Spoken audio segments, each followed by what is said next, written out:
बिस्मिल्लाहिर्रहमानिर्रहीम। अस्सलाम वालेकुम। प्रदेश में जब कोई अपना गांव का, अपने बचपन का, जो अपनी धरती का तो बंदा मिल जाए तो कितनी खुशी होती है।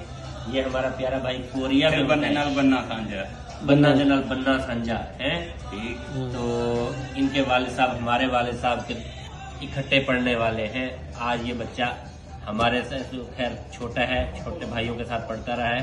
माशाल्लाह शाहजहान मेहर और कोरिया से तशरीफ लाया, कोरिया से मेहमान सराय रेस्टोरेंट पर कोरिया से आया है, कोरिया से। और ये हम पाकिस्तान में हमारे गांव से। अस्सलाम वालेकुम शाहजहान, क्या हाल है भाई? ठीक हो? कैसा लगा जापान? ठीक लगा, वैसे का वैसे ही। ऐसे कैसे जैसे कोरिया में और जापान में कोई इतना खास फर्क नहीं है।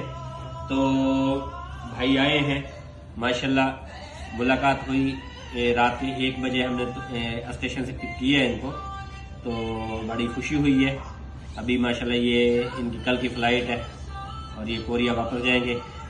एयरपोर्ट पे कोई मसला वगैरह तो नहीं बना? वो इमिग्रेशन वगैरह ने सिर्फ मेरे ख्याल में आपकी वो बुकिंग चेक की होगी, एयर बुकिंग। बाकी वीजा जो है ना वो वहाँ लग जाता है कोरिया से ना, तो इतना मुश्किल नहीं है। पाकिस्तान ना देन बनायो, पाकिस्तान से जरा मुश्किल है, वो उधर से रोक के वापस भेज देते हैं। तो शाहजहान भैया कुछ कहना चाहेंगे? ये वीडियो जो है आप मैं मिले अपने भरावां नूं आके, अपने पिंड दी याद ताजा हो गई, मजा आया। ठीक है, एक तरह दिमाग फ्रैश हो गया। हुण फिर जावांगे। ठीक है, ये यादां ने, जिंदगी रही तो फिर इंशाअल्लाह आवांगे ते छेती। ਤੁਸੀਂ 2-3 जुमले जापानी जे, ਤੁਸੀਂ 2-3 कोरियन जुबान दे विच जरा बोलने हेलो हाय। हाँ हेलो हाय। बोलने केड़े ना पहले की हाल है? गालियां कटन एक भी नहीं गाल कटी है, वीडियो बन गई। ए पूछना है कोरियन जुबान से, आपका क्या हाल है? वही पूछा। आपका कैसा रेस्टोरेंट चल रहा है? अन्योन्हासेयो इसका मतलब है हेलो, अस्सलाम वालेकुम से हम बोल नहीं सकते। अच्छा।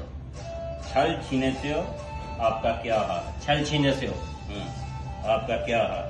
हाँ। गेंकी दिस। हाँ, ये जापानी में कह रहे जापानी चे के मैं गेंकी दिस। गेंकी दिस। ठीक है, फिर ਤੁਹਾਡਾ ਕੰਮ ਕਿਵੇਂ ਦਾ? अल्हम्दुलिल्लाह। जापान कोरियन से पूछो। ਕੀ ਲੋਤੇ ਹੋ? खिलौते हो लोते हो माशाल्लाह। दाइजुम दिस। शिगोतो हुमा को इक्तेमस। दो जुबाना टकरा रही है ने, दो जुबाना लड़ रही है ने आपस जापान की जुबान जो है ना दोनों अलग अलग है, लेकिन इनकी शक्लें जो है ना वो एक जैसी लगती हैं बंदों की, और उनका वैसे लिखने का तरीका और ये दोनों बहुत अलग अलग है। माशाल्लाह जी आप आए, हमें बहुत खुशी हुई। और हमें ये दुख है, अफसोस है कि आप बहुत कम वक्त लेकर आए, क्योंकि काम की नौयत ऐसी होती है कि छुट्टियां कम होती हैं तो बंदा कहता है यार बस जल्दी जल्दी होकर कहीं घूम के आ जाओ। फिर इंशाल्लाह नेक्स्ट टाइम आओ दोबारा और टाइम ज्यादा लेकर आओ ताकि घूमने चले। आज आप ऑक्शन में गए गाड़ियों की, देखी ये समुंदर है गाड़ियों का एक ना। और माशाल्लाह भाई अब कोरियन ऑक्शन में और जापानी ऑक्शन में कोई फर्क? ऑक्शन से कोई फर्क नहीं होता, ऑक्शन तो ऐसी होती है। मतलब के छोटी बड़ी ज्यादा गाड़ियां, कम गाड़ियां, इधर तो 1000 10,000 20,000 गाड़ी होगी ना, उधर कितनी गाड़ियां थी या उधर कितनी बड़ी ऑक्शन है? ऑक्शन की जी सेल है ना तकरीबन इको जी है।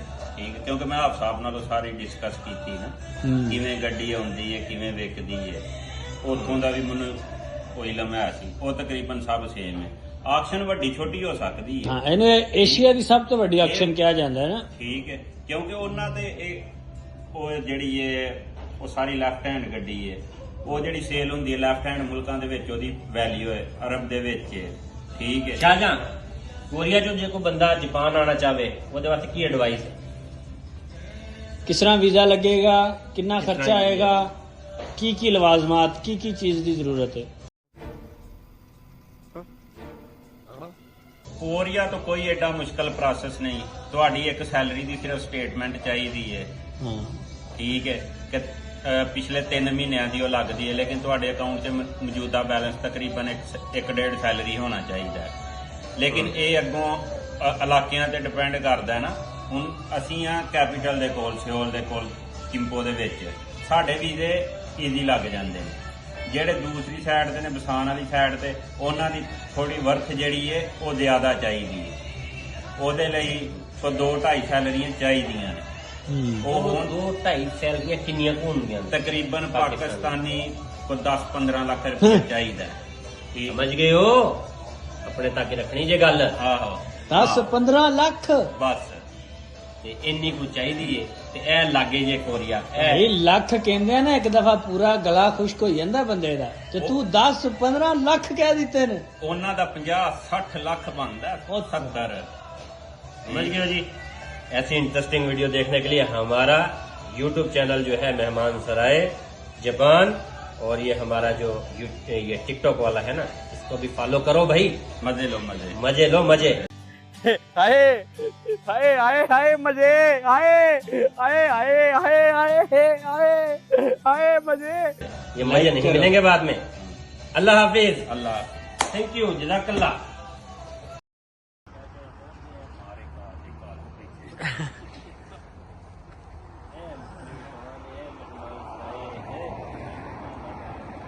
ਜਿਹੜਾ ਨਾ ਡਿਸਕਸ ਕਰ ਲਈਏ। ओके ਤੇ ਖਾਣਾ ਖਾ ਲਈ? ਸਹੀ ਸੀ ਵਿੱਚ ਮਸਾਲਾ? ਤੇ ਆ ਬਣਾਉਂਦਾ ਸੀ ਪਿਆ ਇੰਜ ਦੀਆਂ ਚਾਂਪਾਂ ਨਹੀਂ ਬਣਦੀਆਂ ਹੈ ਅੱਜ ਬਾਅਦ ਸੁਣਾ ਮੈਂ ਆਪਣੀ ਬਾਕੀ अल्लाह हाफिज।